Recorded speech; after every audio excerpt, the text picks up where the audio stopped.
इन्द्र सरोवर गाउँपालिका ward number 4 का वडा अध्यक्ष श्री चन्द्रकुमार लामाज्यूले आज ऐङ्गाल डाँडा तामाङकुराबाट चाहिँ पोर्जाङगाङ भन्ने ठाउँमा विशेष गरी आज फाखेल युवा ग्रुपको वार्षिक भेलाको उपलक्ष्यमा वृक्षारोपण गरेर आजको कार्यक्रम उद्घाटन गर्नुभएको दृश्य तपाईहरुको बीचमा प्रसारण गरिरहेछु, जसमा फाखेल युवा ग्रुपका अध्यक्ष हाम्रो जीवन लामाज्यू हुनुहुन्छ। यहाँ जीवन लामाज्यू र हाम्रो इन्द्र सरोवर गाउँपालिका वार्ड नम्बर 4 का वडा अध्यक्ष चन्द्रकुमार लामाज्यूले संयुक्त रूपमा उहाँहरूले यहाँ वृक्षारोपणको कार्य सुरु भएको दृश्य तपाईले अवलोकन गर्दै हुनुहुन्छ।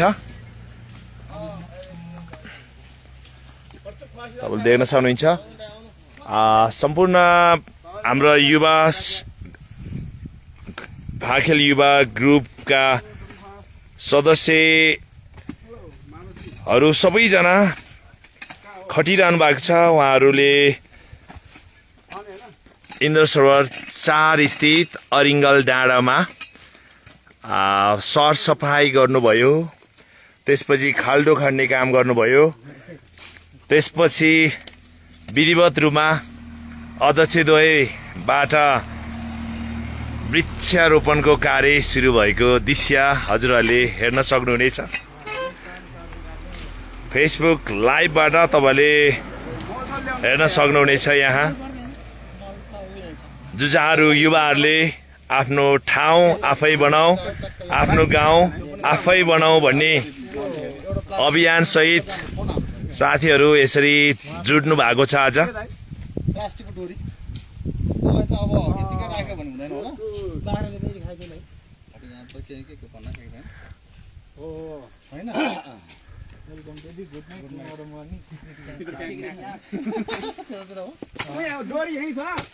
ल हाम्रो फाखेल युवा ग्रुपका संयोजक एवं अध्यक्ष हाम्रो जीवन लामाज्यूले आजको कार्यक्रमको बारेमा 2 शब्द भनिदिनको लागि मैले अनुरोध गरेँ। धन्यवाद। केही 2 शब्द भन्नलाई मौका दिनुभएकोमा। आजको हाम्रो कार्यक्रम चाहिँ वास्तवमा हाम्रो फाखेल युवा ग्रुपको एउटा अलि अगाडिदेखिको कार्यक्रम हो। लगभग 2 महिना अगाडिदेखि हामीले चाहिँ यस्तो गर्ने भन्ने चाहिँ प्लानिङ चाहिँ अब आज हाम्रो फाखेल युवासँग गठन गरेको 1 वर्ष पुगेको र आजको दिन चाहिँ भू संरक्षण दिवस पनि परेको हुनाले हामीले चाहिँ युवाहरूमा एउटा सरसल्लाह गरेर आज चाहिँ यस्तो एउटा कार्यक्रम गरौँ जुन चाहिँ अलिकति सबैमा छाप परोस् भन्ने हिसाबले हामीले एउटा सानो जग बसाल्न खोजेको। हामीले लगभग आज चाहिँ बिहानको समयमा चाहिँ वृक्षारोपण गर्नेदेखि लिएर अलिकति सरसफाइ गर्ने भन्ने हिसाबले आज हामी यहाँ उपस्थित भएर यो कार्य गर्दैछौँ र दिउँसोको कार्यक्रम चाहिँ हाम्रो युवा समूहको वार्षिक उत्सव माथि सलेमली डाँडामा गएर भव्य रूपमा मनाउने भनेर हामीले कार्यक्रम तय गरेका छौँ। हस्, धन्यवाद अध्यक्ष। आजको कार्यक्रमको लागि विशेष गरी के हुने र के हुँदैछ भन्ने कुराहरू जानकारी गराउनलाई विशेष धन्यवाद। ल हस्, धन्यवाद। हस्, यहाँ हाम्रो जयबहादुर जी यसरी खटिरहनु भएको छ, जुझारु रूपमा खटिरहनु भएको छ, यहाँ सरसफाइ गर्दै हुनुहुन्छ। तपाईँलाई कस्तो अनुभव भइरहेछ अहिले?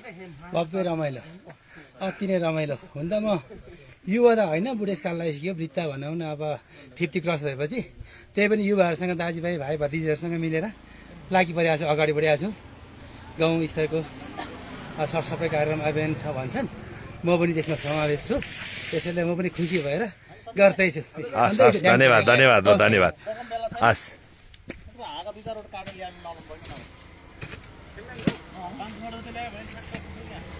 अब हाम्रो यहाँ निरन्तर रूपमा हाम्रो अध्यक्षज्यूले इन्द्र सरोवर 4 का अध्यक्षज्यूले यहाँ वृक्षारोपण कार्य गरिरहनु भएको छ। उहाँले गर्दा गर्दै उहाँको मैले समय लिएँ। उहाँले वृक्षारोपण गर्दाखेरि आजको यो कार्यक्रमको बारेमा अलिकति अध्यक्षबाट पनि 2 शब्द भनिदिनुको लागि अनुरोध गरेँ। आज कार्यक्रम विषयमा अब यो विशेष गरी चाहिँ आजकल युवा ग्रुपले हजुर यो युवा ग्रुपको आयोजनामा आज यो अरिङ्गल डाँडामा चाहिँ वृक्षारोपण कार्यक्रम सँगै यो फाइकल युवा ग्रुपको वार्षिक उत्सव मनाउने कार्यक्रम रहेको छ।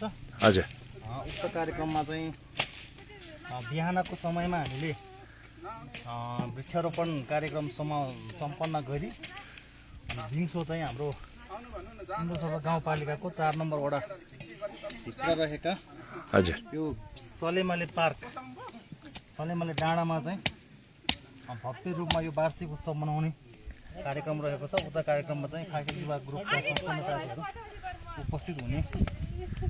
अनि यो चाहिँ अब वार्षिक कार्यक्रम भव्य रूपमा सम्पन्न गर्नको लागि चाहिँ यो आजको कार्यक्रम तय गरिएको छ। हजुर उक्त कार्यक्रममा म आफू पनि पार्टिसिपेट भएको छु। हस् धन्यवाद। हस् धन्यवाद अध्यक्ष। तपाईँ बिहानैदेखि खटिरहेको देखेको छु मैले। त्यहाँ उहाँ यो वृक्षारोपण गर्नुभन्दा अगाडि उहाँ आफैले यहाँ झार सरसफाइ गर्ने खाल्डो खन्ने काममा पनि सक्रिय रूपमा लाग्नु भएको देख्दाखेरि यहाँका फाखेलवासीले चाहिँ राम्रो वडा अध्यक्ष पाउनु भएको रहेछ भन्ने एउटा भाष्य चाहिँ निर्माण भएको छ। जस खुसीको कुरा हो यो युवाहरूको लागि पनि। तपाईँलाई म एकचोटि यो अरिङ्गल डाँडाको दृश्य म तपाईँलाई देखाउन चाहन्छु, जुन ठाउँ ऐतिहासिक रूपमा यो महत्त्वपूर्ण ठाउँको रूपमा रहेको छ। यो इन्द्र सरोवर गाउँपालिका वडा नम्बर 4 स्थित फाखेल गाउँको अरिङ्गल डाँडामा अवस्थित यो दृश्य तपाईँहरूले देख्न सक्नुहुनेछ। निकै नै मनोरम दृश्य तपाईँहरूले देख्न सक्नुहुनेछ। यो ऐतिहासिक पृष्ठभूमिको एउटा थलो रहेको छ, तपाईँले देख्न सक्नुहुन्छ। हजुर फुर्सद भएको बेला यहाँ यो हेटौँडा जाने बाटोमा पर्ने भएको कारणले तपाईँहरू यो दृश्य अवलोकन गर्न सक्नुहुनेछ।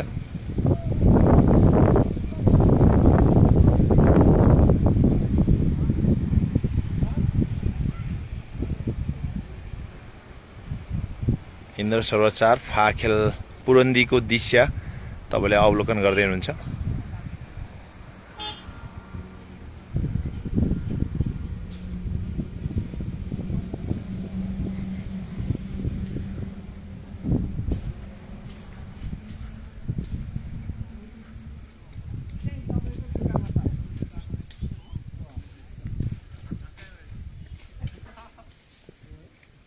अध्यक्ष यता यो यसको बारेमा भनिदिनुहोस् न अलिकति, यो कसरी निर्माण भएको, यो कसको बजेटबाट यो निर्माण हुनुमा कसको योगदान रहेको छ, यसको बारेमा अलिकति भनिदिनुहोस् न। यसमा प्रत्यक्ष रूपमा हाम्रो 4 नम्बर वडाको वडा अध्यक्षज्यूको प्रत्यक्ष हात छ। हजुर भन्दाखेरि भाष्य धेरै फरक हुनसक्छ, व्यक्तिको हो र भन्नेसम्म पनि जान सक्ला। हजुर यो चाहिँ हाम्रो 4 नम्बर वडा अध्यक्षको त्यो उसमा गाउँलेहरूको सबै साथीभाइको पहलमा यो चाहिँ पुरानो चौतारा हजुर पोरजङ्गाङ अरिङ्गल डाँडा हजुर यसलाई चाहिँ अब अलिकति संरक्षण नपुगेको जस्तो देखेर हामी युवाहरूले चाहिँ वडामा माग गर्दाखेरि यहाँ चाहिँ केही गर्नु पर्यो भन्ने माग राखेपछि हाम्रो वडा अध्यक्षज्यू चन्द्र कुमार बलज्यूले यहाँको लागि केही बजेट छुट्याएर हामीले यो प्रधानमन्त्री स्वरोजगारदेखि लिएर हरेकबाट त्यो यतिसम्म सुधार भएको छ।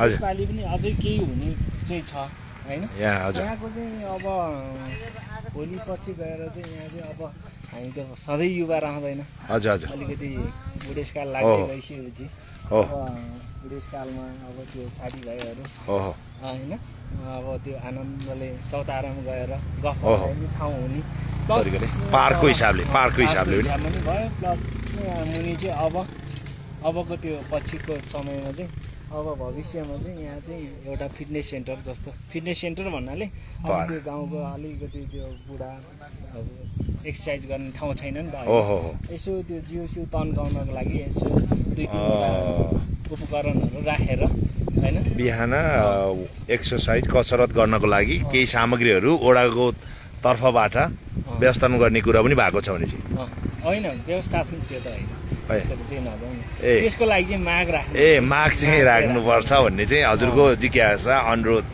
होइन त? अब भविष्यमा गएर त्यसरी चाहिँ बनाउनलाई चाहिँ हामीले माग राख्दै जाने प्लस यहाँको सुधार गर्दै जाने होइन। यहाँ के सामान चाहिन्छ त्यो चाहिँ हामी माग गर्दै जाने। यहाँ अब बन्दै अब बिस्तारै हुँदै गएपछि के चाहिन्छ त्यो त देख्दै जान्छ नि त, एकैचोटि सुरुमा देख्दैन होइन। यहाँ चाहिँ यो चाहिँ चाहिने रहेछ भन्ने कुरा चाहिँ जब काम गर्दै गएपछि देख्ने कुरा हो हजुर। होइन। अब त्यो भएपछि अबको त्यो यो वर्ष त हुँदैन हजुर। हुन सकियो। हो अब अर्को सरकार आउँदाखेरि अब त्यो बेलामा चाहिँ अनुरोध अझै पनि माग गर्नुपर्छ। गर्नुपर्छ भन्ने चाहिँ शारीरिक व्यायाम गर्नको लागि होइन। हजुर यहाँ तल चाहिँ केही सामान राख्न पायो भने चाहिँ गाउँको चाहिँ साथीभाइहरू होइन अलिकति त्यो पनि अनि हजुरले अब यहाँ त्यो त यो आर्थिक वर्षको हिसाबले लगभग योजना पेश भएन होइन त्यही त यो योजना वर्ष पनि छ यो वर्ष पनि अब यहाँ केही कामहरू हुन्छ त्यो चाहिँ त्यो अब देख्दै- बजेट चाहिँ पर्याप्त चाहिँ छैन भन्नुभयो। पर्याप्त चाहिँ छैन। अब यहाँ फेसबुकबाट लाइभबाट विश्वभरिबाट जोडेर हेर्नु भएकोलाई के अनुरोध गर्नुहोस् न त, त्यसो भए यहाँ के योगदान गर्न सक्नुहुन्छ कि उहाँहरूले पनि होइन यो ठाउँको लागि त्यसरी पहल नगरौँ, त्यति साह्रो चाहिँ नगरौँ। त्यति साह्रो नगरौँ अँ। किनभने त्यो चाहिँ अँ, अब त्यो चाहिँ पहल नगरिकन कोही कसैले त्यो भयो भने त्यो छुट्टै कुरो, अँ। पहलै गरेर त्यो सहयोगको लागि चाहिँ अपेक्षा चाहिँ गर्नु हुँदैन भन्ने चाहिँ मेरो हाम्रो ठाउँ आफ्नो ठाउँ आफै भनौँ भन्ने उद्देश्यले आज फाखेल युवा ग्रुपको वार्षिक उत्सवको भेलाको बेलामै तपाईँको नेतृत्वले चाहिँ आज यो ठाउँको विशेष गरी संरक्षण गर्नुपर्छ भन्ने हेतुले आज यहाँ जुट्नु भएको छ नि त ग्रुपका सबै साथीहरू। मेरो नेतृत्वले भन्न मिल्दैन, त्यो चाहिँ हामी सबैको सबैको। नेतृत्वले के त्यो चाहिँ होइन, त्यो चाहिँ अलिकति नमिल्ला। त्यो सबैको नेतृत्व भन्ने बित्तिकै त्यसले अलिकति गलत म्यासेज जान सक्छ। अहिलेसम्म त संयोजक हजुर होइन त, संयोजक नि संयोजक म को हिसाबले? भए पनि, अँ। तर सबैको बराबर योगदान छ। सबै बराबर योगदान हो, त्यही भएर त्यसरी चाहिँ बुझ्नुपर्छ भन्ने चाहिँ लाग्छ। ओके ल हस्, धन्यवाद। हस् धन्यवाद ल हाम्रो अध्यक्षलाई धन्यवाद ल। अब यहाँ तपाईँले देख्न सक्नुहुन्छ मनोरम दृश्य तपाईँले देख्न सक्नुहुन्छ यहाँबाट। यो चाहिँ विशेष गरी इन्द्रसर वार्ड नम्बर 4 को आर्थिक सहयोग सँगसँगै अनि यो प्रधानमन्त्री स्वरोजगार समूहद्वारा यो अरिङ्गल डाँडाको जुन दृश्य तपाईँले देखिरहनु भएको छ, यो बनाउन सफल भएको कुरा तपाईँहरूले थाहा पाइसक्नु भएको छ। अब यहाँ साथीहरू सबैजना यसरी लागिरहनु भएको छ, युवा साथीहरू सबैजना खटिरहनु भएको छ। यहाँ हाम्रो जल्दो बल्दो यहाँ हाम्रो युवा नेता यहाँ केही गर्नुपर्छ भने अगाडि बढ्ने हाम्रो यहाँ विकास थोकरजी हुनुहुन्छ। ल एक शब्द जाओस् न त ल, हाम्रो विकास थोकरजीको पनि एक शब्द यहाँ खटिरहनु भएको छ। उहाँ धेरै चार तरिकाले बिहानदेखि खटिरहनु भएको छ, दुई शब्द गइदियोस्। आज हाम्रो यो फाइनल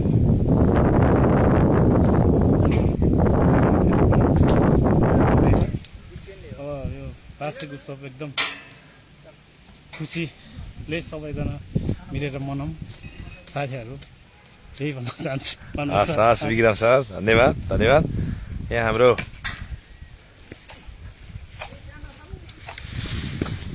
साथीहरूको एक शब्द भयो नि, कमसेकम दुई शब्द भयो नि यसो। ल हाम्रो प्रवीणजी हुनुहुन्छ यहाँ, प्रवीण वाइबा।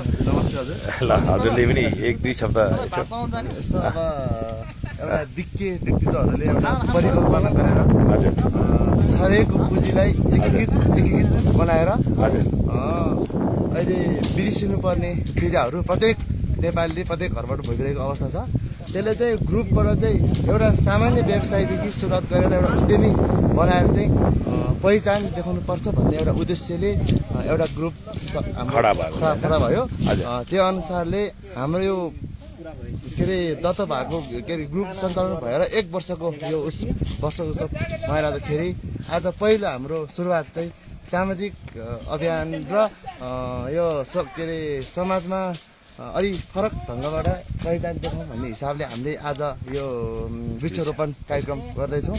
अनि यो ग्रुपले चाहिँ बजेट मात्र पुँजी मात्र सेभिङ नभइकन एक अर्काको साथीभाइको भित्रद्वारा सम्बन्धलाई अझ खोज बनाउँदो रहेछ भन्ने कुरो चाहिँ हामीले एउटा न एउटा विषयमा खडा भयो भने त्यो भित्रबाट सबैजनाको सकारात्मक खालको सोच आउँछ, त्यसले व्यक्तिलाई अगाडि बढाउनको लागि चाहिँ सपोर्ट गर्छ भन्ने हिसाबले हामी ग्रुपमा सबैजना शैलीहरू आबद्ध छौँ। त्यो कारणले एकदम रमाइलो भइरहेछ। यसरी समाजमा केही काम गर्न पाउनु, समाजप्रति एउटा सकारात्मक हिसाबले सबैजनाबाट चाहिँ एउटा सकारात्मक खालको विचार र समाजमा चाहिँ आफ्नो गाउँ आफै बनाऊ भन्ने अभियान चाहिँ हुनुपर्छ भन्ने कुरा चाहिँ हामीबाट सुरुवात गर्दैछ हजुर।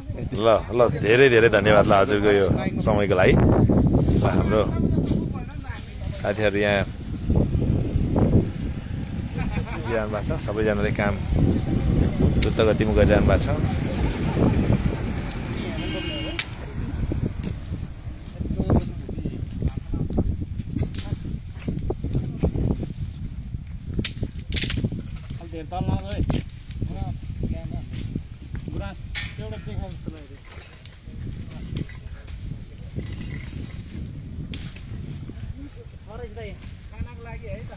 र हाम्रो युवा साथीहरू यहाँ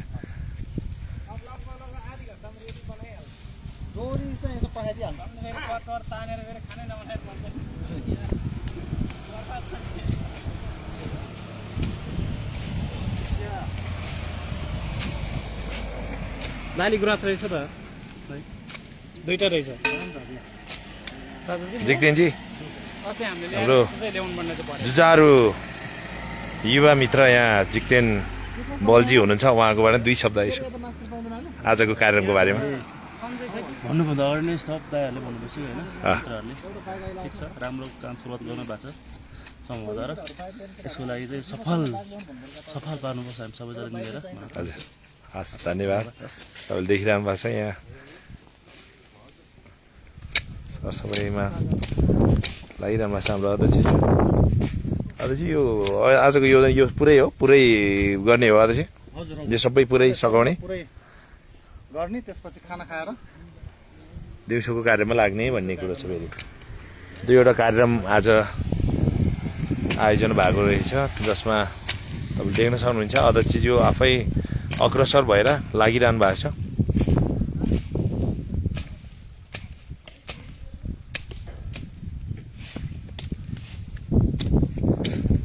हजुर जतिजना हेरेर साथ दिनुभयो तपाईँहरू सबैलाई धन्यवाद।